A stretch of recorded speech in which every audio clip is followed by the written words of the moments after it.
lagu pertama di album pertama ARK, judul lagunya Jalang yang rilis di tahun 2007. Yang bicara soal kebebasan berpendapat. Ada nggak sih Bang peristiwa-peristiwa yang melatar belakangi dari lagu Jalang ini? Kalau nggak salah ya itu respon terhadap waktu itu ada niatan bikin undang-undang anti pornografi, porno aksi. Nah terus ya merasa nggak beres aja, nggak bener aja itu undang-undangnya, terus ya udah bikin lagu itu.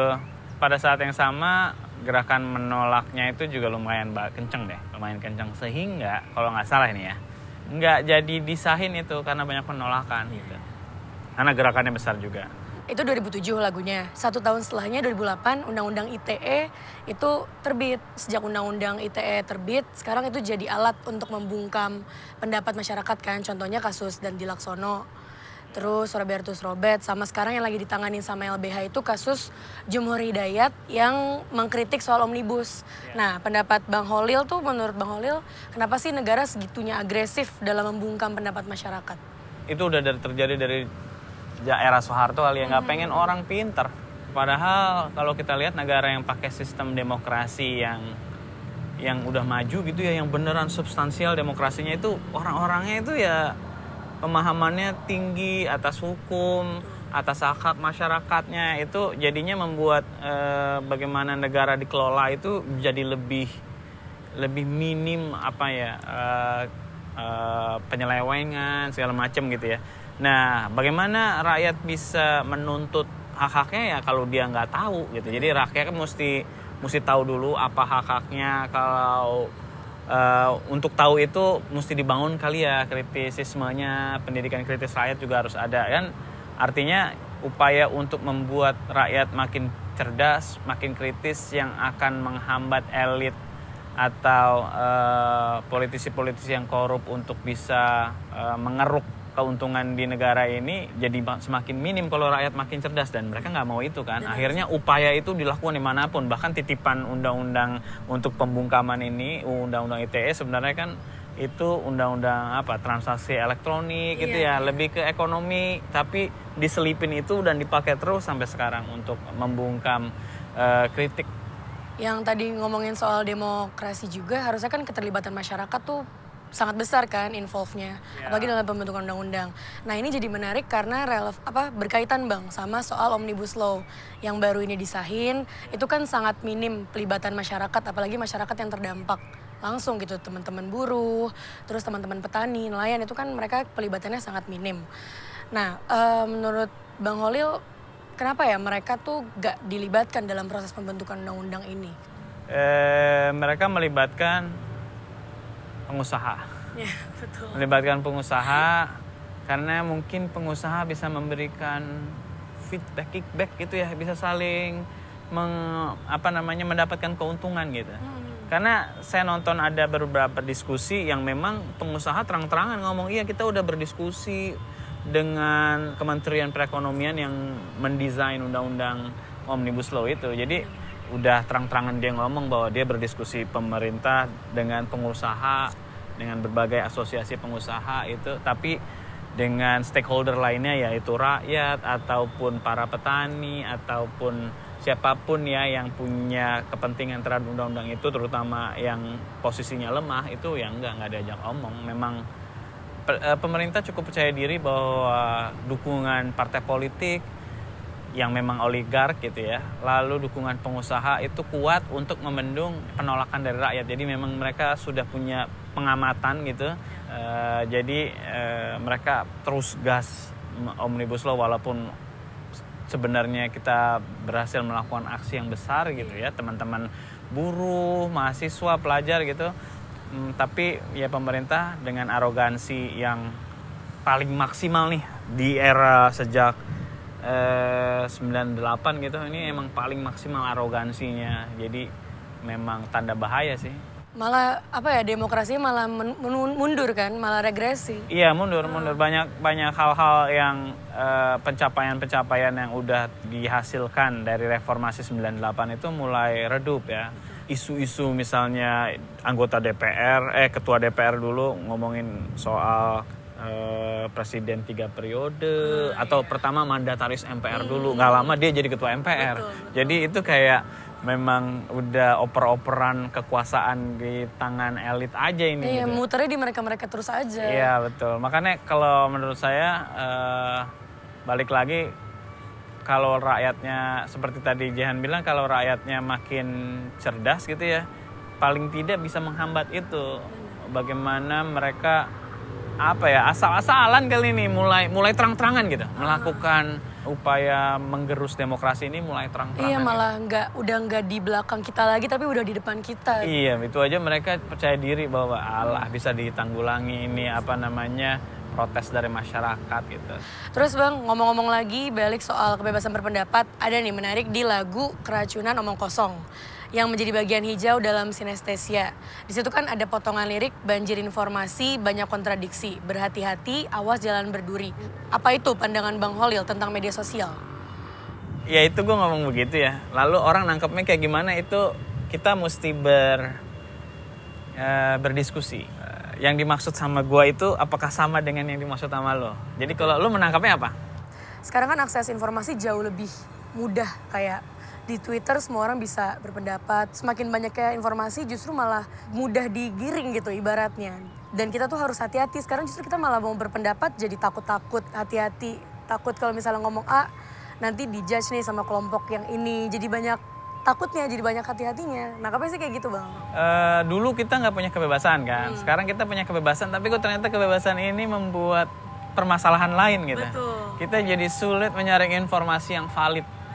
Artinya apa? Artinya apakah kita nggak perlu kebebasannya? Enggak sih. Kita kebebasannya tetap perlu. Jadi tinggal kemampuan kita menyaring informasinya yang perlu ditingkatkan menurut kita. Jadi awas jalan berduri itu kira-kira ya berbahaya ini emang. Tapi kalau berbahaya, ibaratnya kita punya pisau bisa berbahaya buat kena ngelukain tangan. Tapi kalau nggak ada pisau kita juga jadi nggak bisa masak. Itu kan tinggal kemampuan kitanya nih untuk menggunakan toolsnya itu untuk apa gitu. Nah itu jadi informasinya itu bisa kita gunakan untuk apa gitu ya. Kita perlu mempersenjatai diri dengan kemampuan mengolah informasi itu, mana yang benar, mana yang bisa kita percaya, mana yang enggak. Itu tuh sebenarnya maksud gua gitu ya. Maksud gua, jadi gua nggak menafikan bahwa keriuhan ini nih jelek. Enggak sih, keriuhan ini emang konsekuensi demokrasi. Jadi semua punya suara. Jadi jangan sampai keriuhannya jadi nggak ada gitu. Bener. Keriuhannya itu tetap sebuah pencapaian. Gimana kita semua bisa ngomong itu sebuah pencapaian dan harus kita jaga. Permasalahannya kalau itu toksik, terlalu banyak distorsi, itu ya kitanya sendiri yang harus bisa mempersenjatai itu tadi.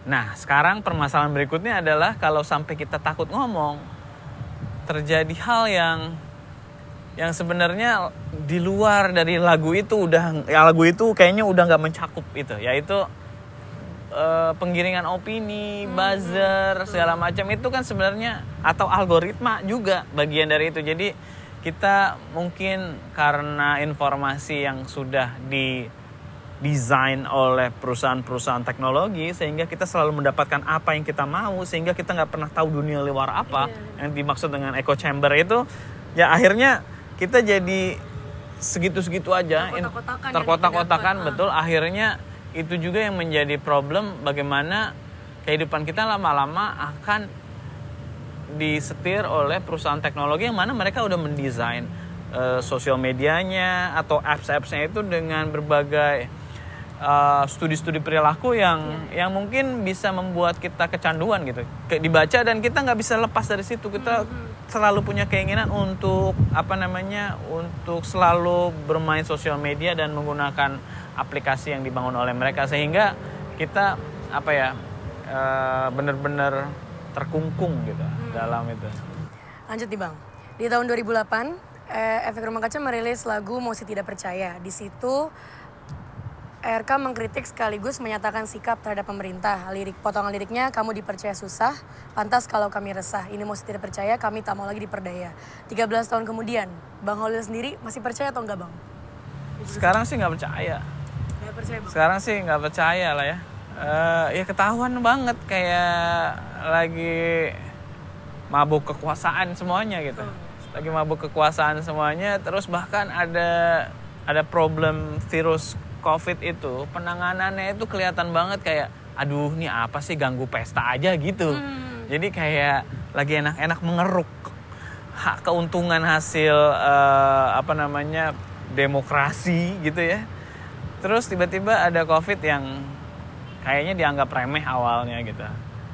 Lalu ternyata kok serius gitu. Akhirnya ya udah berusaha sedapatnya aja menyelesaikan permasalahan sambil terus berusaha mengeruk yang bisa dikeruk gitu ya. Tapi ternyata lama-lama dari COVID kayaknya juga bisa dikeruk nih. Ya udah. Bener. Jadi akhirnya keruk juga gitu dari manapun, dari pengelolaan penanganan COVID, dari apapun itu ya. Pengelolaannya itu benar-benar amburadul, nggak punya visi yang jelas, yang ini boleh, yang ini nggak boleh, yang ini boleh, yang ini nggak boleh. Orang jadi bingung.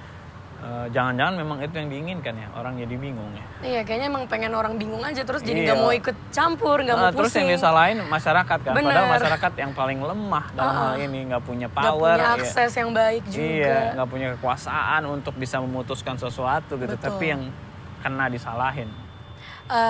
Beberapa waktu ini kayak baru-baru ini Ketua Majelis Hakim Alberto Susada itu menghukum ringan pelaku suap korupsi Edi Prabowo. Alasan peringannya itu pelaku memberi pekerjaan kepada 1.250 orang, memberangkatkan 10 karyawannya umroh tiap tahun, dan berjasa membangun 2 masjid dan rutin memberikan santunan kepada yatim piatu dan kaum duafa di Jabodetabek. Nah, pendapat Bang Holil terkait putusan yang meringankan. Ya ngaco, hakimnya ngaco banget pasti. Alasan-alasan tadi itu jadi terus penyubur orang-orang korupsi. Orang-orang korupsi kan standarnya sama, mereka korup terus mereka nyumbang, bikin masjid, mereka ini. Itu jadi modus mereka seolah-olah kekotoran mereka bisa dibersihkan dengan melakukan sumbangan-sumbangan itu, bikin masjid lah, ngumrohin orang gitu. Yang jadi PR buat kita adalah ikut memberikan pengertian kepada banyak orang bahwa uang haram biarpun dibangun masjid jadi haram juga. Nggak akan jadi amal jariah itu. Jadi kita mesti ya mungkin ikut bertarung wacana dalam hal itu ya, bahwa ya nggak bisa kita sebagai misalnya kalau dalam konteks ini umat Islam mau terima uang korup gitu dari buat pembangunan masjid itu sih harus didengungkan juga sehingga orang nggak asal mau terima uang gitu ya, karena kan kalau udah uang dari mana uangnya nggak terlalu penting, yang penting uangnya ada buat bangun kita masjid, punya masjid ya. Itu sebenarnya jadi sumber masalah terus menerus yang akhirnya menjadikan praktek kekuasaan itu begitu terus gitu ya. Antara patron sama klien. Jadi ya udah yang selama ini kalau butuh sesuatu dari itu ya udah dia jadi klien, kita patronnya, gue bisa support apa ke lu, tapi nanti lu kasih dukungan ke gue atau kasih support atau setuju dengan program-program gue gitu ya. Benar-benar. Oke. Selain punya karya berisi kritik sosial, Bang Holil juga membuat ruang bernama Kios Ojo Keos. Terus aktif dalam gerakan, bahkan juga ikut turun ke jalan. Menurut Bang Holil, ikut ngambil peran dalam satu koridor aja itu nggak cukup atau gimana? Ya, pada kenyataannya memang kami masih merasa mungkin perlu melakukan hal yang lain. Jadi itu kan jadi pertanyaannya, apakah musik bisa menggerakkan orang gitu? Pada kenyataannya tergantung individunya gitu. Tergantung individunya. Ya gue mungkin bisa juga terinspirasi tapi dari musik gitu ya, dari musik orang lain gitu. Tapi kalau nggak terbangun budaya kritisisme atau perlawanan, ya nggak gerak juga orang. Mau didengerin lagu yang udah bagaimana mengiris-ngiris gitu ya, kalau emang dia nggak gerak aja gitu ya. Bahkan merasa bahwa orang lain aja yang gerak, ntar gue tinggal terima keuntungannya aja dari kemajuan demokrasi di Indonesia. Ini kan banyak nih penunggang gelap. Tapi kita nggak bisa menaruh beban terlalu berat terhadap satu karya seni. Jadi kita nggak bisa mengandalkan, udah bener kan apa yang gue bilang, musik nggak bisa menggerakkan lo gitu. Ya terlalu berat juga peran karya seni, peran musik gitu ya. Begitu juga dengan film juga akan punya pertanyaan yang sama, apakah dia mampu menggerakkan orang untuk punya untuk mau keluar dari zona nyaman atau melawan ketidakadilan yang ada di depan mata dia gitu. Jadi memang itu bukan hanya tugas satu cabang disiplin gitu ya, itu tugas semuanya dan kita bisa saling menginspirasi satu sama lain gitu ya. Jadi emang melingkar banget apakah dia punya peranan gitu. Nah dari situ saya merasa setelah kita main musik nih tergantung orangnya lagi ya, orangnya bisa bergerak apa enggak. Tapi kalau kita banyak berdiskusi, banyak melakukan interaksi, mungkin akan muncul jadi lebih banyak. Oleh karena itu ruang itu perlu. Akhirnya oke deh, kita mungkin ada waktu, ada dana, ada tempat, ya udah kita bikin ruangannya supaya interaksinya muncul, supaya jadi lebih sering lagi kita berdiskusi, supaya peluang orang untuk bergerak jadi lebih banyak lagi. Selain melalui lagu itu juga gitu ya, dengan komunitas kita punya interaksi yang intens gitu, mungkin akan ada ya manfaat tambahan. Oke, Bang Holil, kalau gak main musik, kira-kira sekarang lagi ngapain? Kemarin emang lagi nggak main musik kan, lagi pandemi ya. Jadi gue kemarin ngurus pajak kios. Gue ngurusin pajak, aduh mumet. Setelah berapa belas tahun lalu, gue dulu lulus S1-nya sebagai akuntan. Jadi gue bekerja sebagai akuntan lama lah gitu ya. Terus abis itu udah sekitar 6 tahun ini nggak pernah mengerjakan pekerjaan itu. Kemarin karena ya ada harus lapor pajak ya, jadi akhirnya ngerjain lagi tuh buat kios gini, ya udah. Berarti kalau nggak jadi musisi, mungkin ya akan jadi bekerja akuntan atau gue sebenarnya pengen mungkin jadi dosen gitu kali ya, ngajar gitu kali ya kalau bisa. Nah, ngomongin soal anak muda lagi, tadi kita juga sempat nyinggung tuh Bang soal zamannya Soeharto, 32 tahun kita tuh pernah dibungkam sama pemerintah, padahal demokrasinya kan minta masyarakat buat terlibat aktif dalam berkehidupan bernegara. Nah, pasca reformasi pun kita sekarang dapat akses informasi lebih mudah, berpendapat pun harusnya lebih bebas gitu. Dengan segala macam kemudahan ini, pandangan Bang Holil terhadap anak-anak muda yang apolitis gimana Bang? Kayaknya emang mesti ada gerakan bersama-sama gitu ya untuk menyadarkan bahwa situasi yang seperti ini itu berkah gitu. Maksudnya berkah bahwa ada sistem yang orang lain yang kerja kita dapat manfaatnya. Coba kalau sistem yang ekonomi nih, yang kita sekarang sistem ekonomi yang terjadi sekarang, yang mungkin orang bilang itu kapitalistik ya. Kita nggak dapat uang kalau kita nggak kerja. Bisa nggak itu terjadi juga buat orang-orang yang punya sistem kapitalistik? Mereka juga menganut lu nggak akan dapat hak-hak lu kalau lu nggak pernah memperjuangkan hak-hak politik lu. Gimana? Orang kan nggak bisa apolitis mau nggak mau. Tetapi situasi itu nggak terjadi karena sistem politik kita yang demo buruh yang dapat manfaatnya kita semua. Pada saat yang sama kita juga nyinyir terhadap buruh. Jadi kita tuh udah bukan hanya apolitis tapi mendiskreditkan perjuangan orang lain yang mungkin bermanfaat buat kita gitu. Malah itu kan jadi teman-teman yang bergerak. Iya kan banyak kan perdebatan, padahal sebenarnya mereka juga mendapatkan manfaat kalau perjuangan buruh, teman-teman nelayan apa semua itu berhasil, kita juga mendapatkan manfaatnya.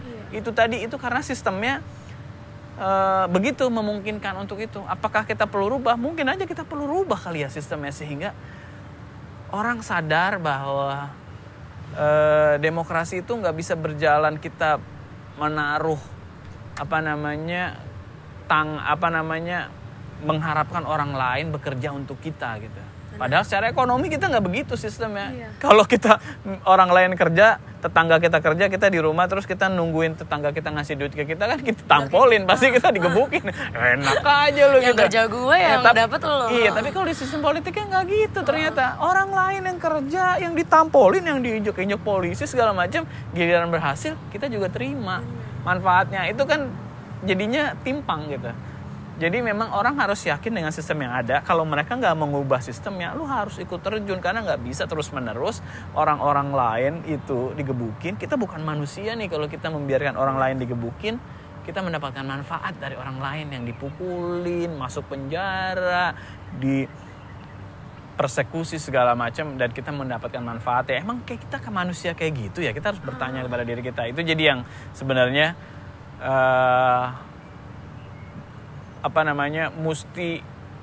mesti ada dalam diskursus sehingga Bisa jadi kan karena kita terlalu lama dikungkung oleh politik itu urusannya elit aja, rakyat nggak usah mikirin baik, itu terlalu lama ya, dan itu masih terjadi walaupun reformasi udah, tapi secara substansial hal itu tuh masih ada gitu, masih ada, sehingga ya percakapan itu harus terus menerus sih, perdebatan, aksi demonstrasinya mesti juga kuat gitu ya.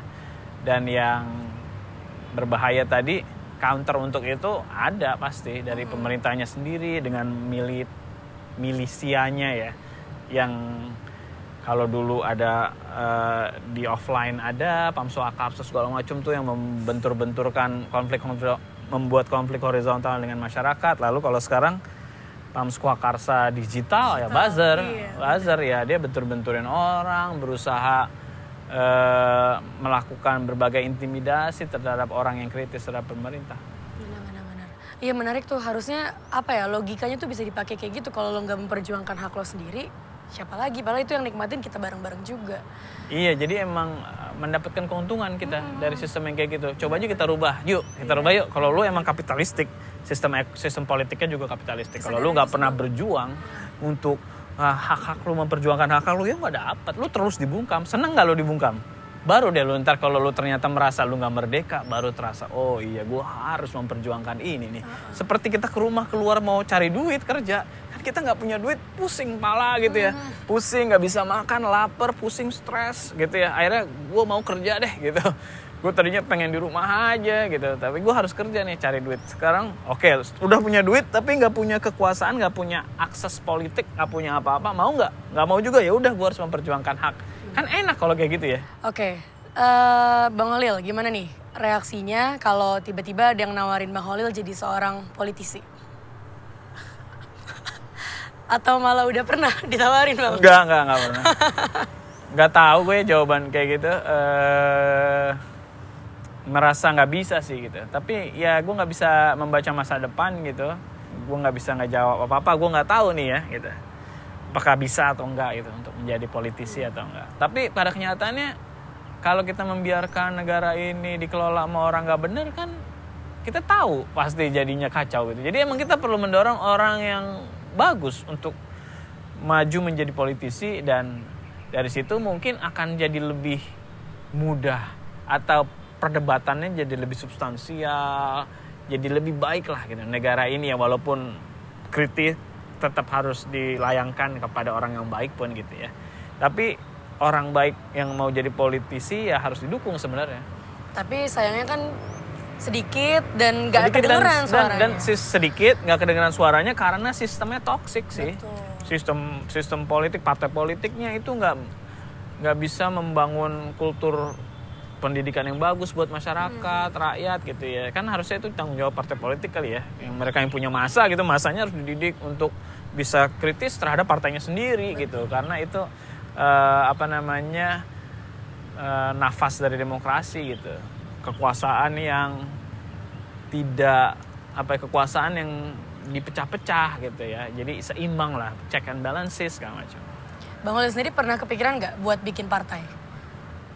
Enggak sih, tapi gue pengennya tuh kalau ada orang bagus, ya dia bikin partai aja gitu. Akan mendukung orang bagus itu kayak? Gue akan mendukung pasti gitu. Karena kita dalam sistem yang seperti ini ya, gue nggak tahu, ada juga memang pemikiran yang ya itu kita akan terjebak dalam lingkaran itu ya. Tetapi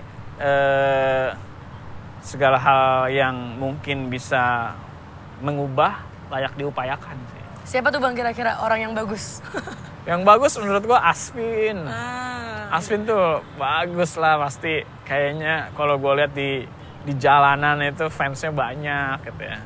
Atau Najwa Shihab yang secara popularitas sangat bagus, integritas juga sejauh ini sangat bagus gitu ya.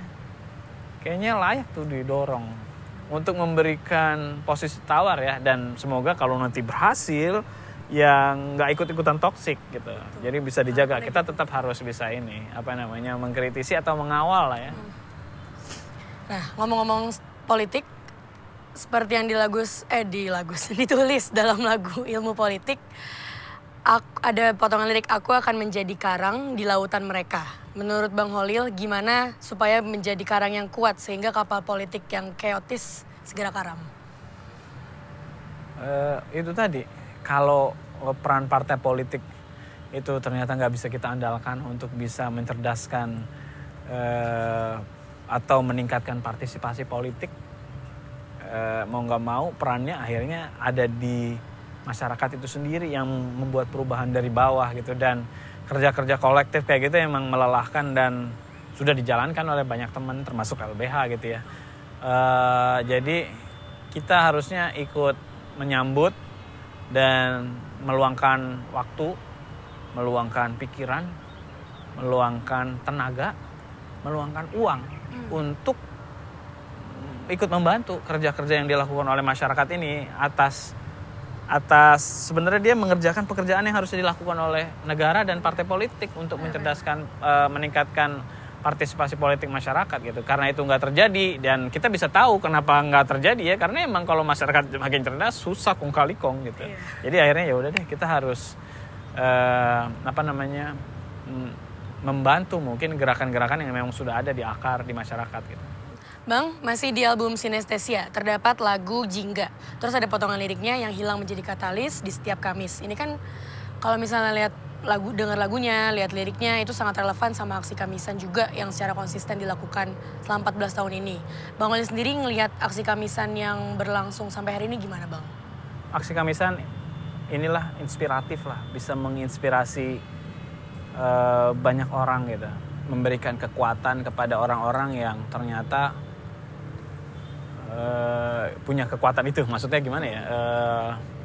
Ya Ibu Sumarsi itu menjadi figur penting dalam aksi Kamisan. Padahal sebelumnya dia ya hanya ibu rumah tangga aja gitu. Itu kan transformasi yang luar biasa gitu ya. Kita bisa belajar dari situ. Dan bukan hanya Ibu Sumarsi ya, banyak korban-korban HAM lain yang terus punya tenaga untuk secara konsisten melakukan aksi itu beratus-ratus kali gitu. Bayangin aja beratus-ratus kali, itu kan sebuah komitmen, sebuah kekuatan, sebuah keberanian yang sangat besar gitu. Dan nggak banyak orang yang punya itu. Jadi kita bisa belajar dari situ bagaimana konsistensi, komitmen ya dimiliki oleh orang-orang yang mungkin sebelumnya belum terlihat ada itu ya, punya potensi itu gitu. Lalu sebagai gerakan ya dia cukup besar lah hasil menjadi tempat orang belajar, bukan aja melakukan aksi tapi jadi tempat belajar untuk pendidikan politik juga di situ. Lalu menimbulkan gerakan yang serupa di berbagai kota dengan karakteristik yang mungkin sesuai sama kotanya masing-masing. Di setiap kota itu terjadi pelanggaran apa gitu, sehingga mereka juga mengusung nilai-nilai lokalnya gitu ya, yang harus didukung gitu, isu-isu lokal yang harus didukung, selain juga isu-isu yang terjadi di nasional gitu. Menurut Bang Holil sendiri, seberapa penting kita mengingat para korban penghilangan paksa di masa lalu sampai ada di lagu Hilang bagian dari Jingga? Gak nyangka bahwa itu tuh jadi kebutuhan yang kalau nggak ada tuh nggak enak gitu. Tapi memang awalnya ya pengen mengingat aja namanya awalnya. Tapi ternyata secara estetik kok jadi bagian yang sangat penting. Jadi lagunya gitu. Jadi bahkan ketika live pun hambar banget. Kalau nggak ada itu tuh tenaganya tuh jadi ngempos. Kalau nggak ada itu, padahal ya itu hanya orang membacakan yang lebih flat sebenarnya kan. Tapi justru karena kedatarannya itu membuat emosinya jadi berkecamuk dan mungkin sesuai sama komposisi aransemennya gitu ya, sehingga jadinya ya kayak merasa aduh kurang banget kalau nggak ada itu ya, penyebutan itu. Dan mungkin itu juga bisa selalu menjadi pengingat buat kita bahwa ya korban banyak banget gitu, korban hak asasi manusia. Selain yang disebutin namanya aja juga banyak. Gitu. Suasana yang dibangun pas ngedengerin tuh benar-benar bikin merinding dan aduh gitu. Jadi gimana ya Bang? Top deh udah. Ya awalnya pengen pengen apa ya, secara aransemen pengen beda lah ya, pengen beda. Tapi ternyata secara estetik juga kok malah mendukung banget gitu. Jadi ya udah. Gitu. Apakah hadirnya lagu-lagu ARK itu jadi parameter Bang bahwa situasi Indonesia itu nggak baik-baik aja dari 2006 bahkan sampai sekarang? Mungkin menurut kami ya itu ada yang perlu diperbincangkan gitu ya. Menurut kami. Tapi apakah nggak baik-baik aja? Kayaknya ARK bukan parameter untuk menentukan sebuah kondisi negara gitu, enggak sih. Cuma memang ya ketika negaranya udah relatif mungkin baik gitu ya demokrasinya gitu ya, mudah-mudahan I wish. Tetap aja kritik-kritik perlu dilayangkan, atau cara kita membaca hal-hal baru yang terjadi di masyarakat terus perlu diutarakan ke publik gitu sehingga terjadi percakapan lah. Terus kalaulah Indonesia misalnya idealnya udah baik-baik aja, kira-kira mau bikin lagu apa Bang? Ini baik-baik aja. Kalau yang positif lah. Kalau kita udah baik-baik aja kita harus positif dong. Jadi biar nggak kayaknya nyinyiran. Nggak, tapi menurut gua fungsi dari sistem yang kita pakai kan demokrasi ya. Itu kan membuat agar kekuatan itu berimbang di segala lini gitu ya. Jadi ketika kita sudah memberikan dukungan kepada capres tertentu, udah berhasil, udah punya power, ngapain masih didukung juga? Tinggal dikontrol kan, harusnya dikawal gitu. Jadi bukan didukung. Boleh nggak dukung capres? Boleh-boleh aja lah. Semua di negara-negara maju pun yang udah maju demokrasinya ya, seniman-senimannya juga mendukung capres. Tapi yang nggak membabi buta, habis sudah didukung, semua polisinya juga didukung. Wah, pakai buzzer apa, sekarang malah lebih brutal lagi kan. Itu ya nggak gitu harusnya. Kalau dia udah kita kasih power dan udah dapet powernya, ya udah kita tinggalin, kita membentuk aliansi, membentuk kekuatan dengan orang-orang yang powerless, yang lemah ini, biar kekuatannya makin seimbang gitu kan. Jadi enak pertarungannya, kan nggak enak juga kalau kita ngelihat pertandingan misalnya. Pertandingan itu antara tim yang jago banget sama tim yang lemah banget gitu kan. Ini terlalu, udah ketebak. Ini ibaratnya rezim ini yang diinjak-injak ya. Harusnya kan kita begini, ningkatin yang orang-orang di sini di luar pemerintahan turun ke bawah, bantu dengan masyarakat ngontrol pemerintah, jadi imbang. Itu kan sebenarnya semangat demokrasi, ngimbangin itu kekuatan, jangan ada yang sampai over. Betul. Terus kalau menurut Bang Holil sendiri sebagai seorang musisi, gimana melihat perjuangan sosial di hari ini, khususnya yang dilakuin sama teman-teman musisi juga? Sejujurnya nggak terlalu banyak sih. Orangnya itu aja gitu. Jadi mungkin harus lebih banyak lagi. Yang kita lihat gitu ya, semoga yang muda-muda nih, karena ternyata yang muda-muda ini mahasiswa, pelajar itu kemauan untuk tahu politik, untuk terjun di politik gitu ya, itu besar gitu. Semoga itu juga musisi-musisi mudanya juga begitu gitu. Karena musisi yang di zaman gue banyak yang cari aman juga. Banyak yang cari aman karena memang pada kenyataannya gak terbiasa dengan itu. Lalu abis itu sekarang ada pressure, bully dari buzzer-buzzer bahwa nggak usah lah ikut-ikut politik. Itu akan bikin nggak nyaman ya. Benar. Bikin nggak nyaman. Akhirnya ya udah nggak jadi mengekspresikan pandangan politiknya di sosial media segala macam. Akhirnya di sosial media aja nggak, apalagi buat karya. Ntar nggak ada yang mau ngundang gue kalau gue terafiliasi dengan LBH atau apa. Ntar nggak ada yang mau ngundang lagi. Yang terlalu politis ya. Iya, padahal jadi kan itu yang emang disuarain kemanusiaannya. Iya, bahwa seolah-olah kita bisa nggak politis gitu. Seolah-olah gitu kan, orang taunya bahwa gue apolitis. Ya apolitis adalah sikap politik. Itu kan seolah-olah kita ada hal yang nggak politik kecuali kepada diri kita sendiri ya. Ketika kita keluar ini gue diskusi ini sikap politik gitu ya. Apapun itu sikap politik, bisa jadi sikap politiknya adalah apolitis. Tapi kedenialan apa bahasa Indonesianya? Menyangkal bahwa dia terlibat politik itu sumber juga tuh. Jadi gue malas terlibat politik, ya itu malas terlibat politik adalah sikap politik gitu. Berarti menurut Bang Holil, kira-kira kontribusi apa yang bisa diberikan sama teman-teman musisi terhadap situasi HAM dan demokrasi hari ini? Punya kesadarannya dulu. Kesadaran dulu sebelum dia tahu bahwa bidang disiplinnya dia itu punya soft power untuk bisa berkontribusi, merekanya sendiri harus punya kesadaran itu sendiri. Padahal dari lagu tuh orang-orang banyak yang bisa tergerak. Iya, ada yang bisa tergerak ya. Kita balik lagi ke diskusinya, sebagai sejauh mana lagu bisa menggerakkan orang. Tapi pada kenyataannya lagu menurut gua bisa menggerakkan, tapi nggak fair kalau hanya lagu yang dibebankan gitu. Jadi orang bisa berubah karena banyak hal. Jadi ketika lagu belum bisa menggerakkan, ya mungkin perlu hal lain, pendidikan, aspek-aspek lain gitu. Dan dari musisinya sendiri udah mau tercerahkan, sadar perannya gitu ya. Kalaupun gue kan gini, ada juga musisi yang atau seniman yang gue emang nggak mau berkreasi dengan hal-hal yang berbau politik. Gue mau hal-hal yang personal, gue mau pencapaian estetik yang gue kejar gitu ya, terobosan artistik yang mau gue kejar gitu. Ya nggak apa-apa juga. Tapi lu sebagai warga negara, lu punya tanggung jawab untuk menjaga demokrasi. Kalau enggak direnggut orang, lu sendiri yang nggak punya kebebasan berekspresi nanti gitu. Jadi ada dua hal yang bisa dipisahkan. Musisi sebagai musisi, kalau lu emang nggak mau politis, nggak ada apa-apa, nggak ada masalah. Nggak harus musisi politis, ekspresi artistiknya ya. Tapi sebagai warga negara, ya dia punya keterikatan untuk menjaga demokrasi ini biar jadi makin bagus gitu. Oke. Bang Holil, gimana rasanya ketika lagu-lagu lama ARK seperti Di Udara itu dinilai masih sangat relevan dengan kondisi belakangan ini? Nggak beres. Artinya lebih stagnan ya. Pengennya kan nggak perlu lah situasi itu. negaranya kan stagnan iya. ya. Malah mundur. Pengennya, tapi ternyata nggak begitu, ya udah. Oke, kan masih di lagu Di Udara itu kan ada bagian lirik, tapi aku tak pernah mati, tak akan berhenti. Aku dalam lagu itu merujuk ke siapa?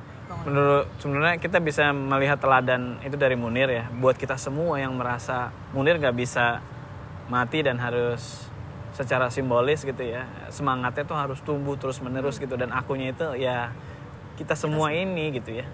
Terus gimana upaya supaya tadi semangat perjuangannya yang contoh sosok lain itu Munir itu nggak padam Bang dalam konteks situasi negara sekarang? Ya membuka apa ya? Ya kita berlatih mengatasi ketakutan, berlatih mengasah kritisisme, berlatih macam-macam lah itu.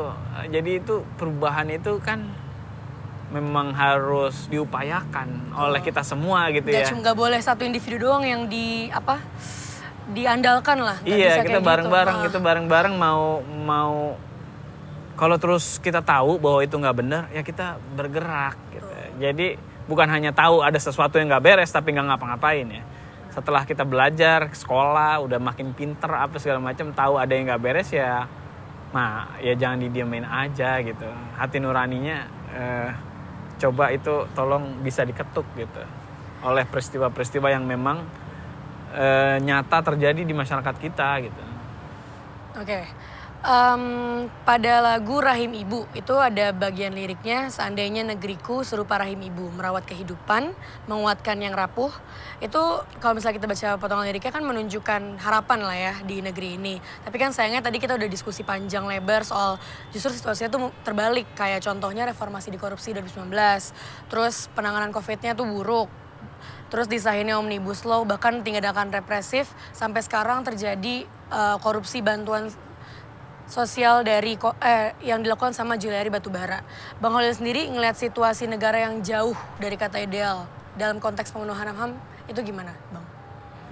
Pesimis tapi kok nggak bisa diam. Maksudnya nggak bisa diam itu pengen mengusahakan. Sebenarnya kalau ngelihat situasi yang apalagi sekarang ya gitu, waduh, kita dalam posisi yang makin lemah gitu ya. Dalam hal ini demokrasi makin, HAM juga makin makin tergerus gitu dengan upaya-upaya yang dilakukan oleh pemerintah beserta tentakelnya itu ya, kaki tangannya itu yang intimidatif gitu. Dan ya distorsi informasinya juga kenceng sih di berbagai sosial media gitu ya. Pertentangan baik yang diorkestrasi maupun yang organik, kebodohannya itu organik gitu ya. Iya. Maksudnya kecupetan pandangan masyarakat sebagian besar itu terhadap isu tertentu itu bisa jadi begitu organik dan nggak diorkestrasi oleh buzzer gitu ya. Kan ada yang diorkestrasi, ada yang enggak. Tapi yang enggak itu yang mengkhawatirkan, aduh ini PR banyak banget nih untuk bisa terus bekerja untuk memberikan tawaran-tawaran baru terhadap sesuatu yang menurut kita nggak tepat gitu ya. Kayak bagaimana memandang hak asasi manusia gitu. Misalnya hak asasi manusia mungkin dipakai oleh pemerintah tergantung kepentingannya kan.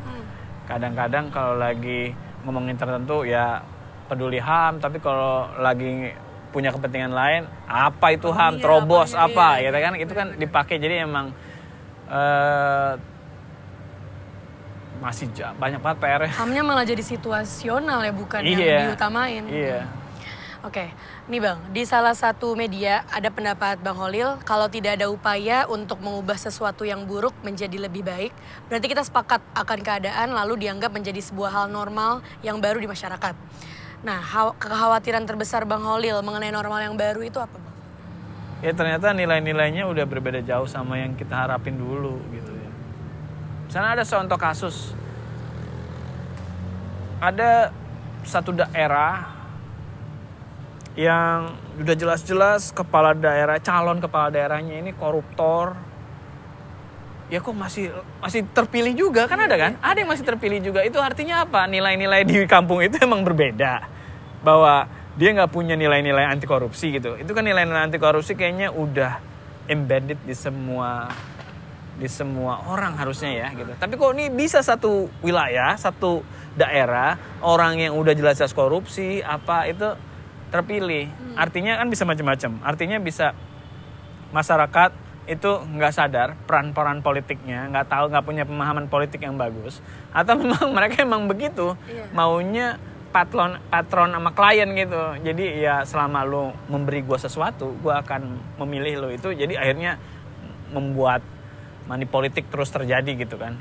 Nah itu kan kalau diterusin terus menerus itu udah jadi itu nilai yang baru ya berarti ya gitu. Gue nggak mau tuh nilai yang baru itu terjadi gitu ya. Kita harus melakukan sesuatu. Kalau kita udah melakukan sesuatu masih kalah, ya udah mau diapain lagi. Tapi kalau kita nggak melakukan sesuatu terus kalah, ya pantas. Nah kita berusaha untuk menghindari kita nggak melakukan sesuatu terus kalah. Ya itu kan udah kenyataan gitu. Jadi kita harus melakukan sesuatu, menang atau kalah itu urusan nanti gitu. Iya. Oke, Bang, baru banget terjadi kemarin nih hari Sabtu, May Day. Itu kemarin ketika aksi kepolisian tuh melarang elemen rakyat non buruh. Katanya yang boleh ikut aksi cuma buruh doang. Jadi mahasiswa, pelajar, teman-teman mahasiswa tuh semuanya gak boleh ditangkap-tangkapin, diangkut-angkutin, katanya gak boleh ikut aksi. Kan ini sebenarnya kalau kita lihat fenomenanya bertentangan kan sama konstitusi, di mana semua orang tuh berhak buat berpendapat, berekspresi. Gimana tuh pendapat Bang Holil terkait peristiwa yang baru banget kemarin? Iya, ya polisi emang bikin alasan konyol dan karena mereka punya power, punya senjata, punya kekuatan gitu ya, jadi mereka bisa semena-mena melakukan hal yang konyol itu tadi.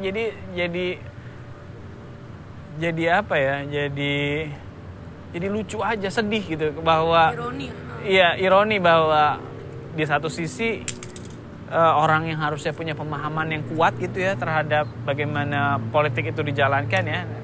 Polisi kita berharap punya pemahaman yang bagus sehingga mereka bisa tahu gitu kapan harus bergerak, kapan enggak gitu ya.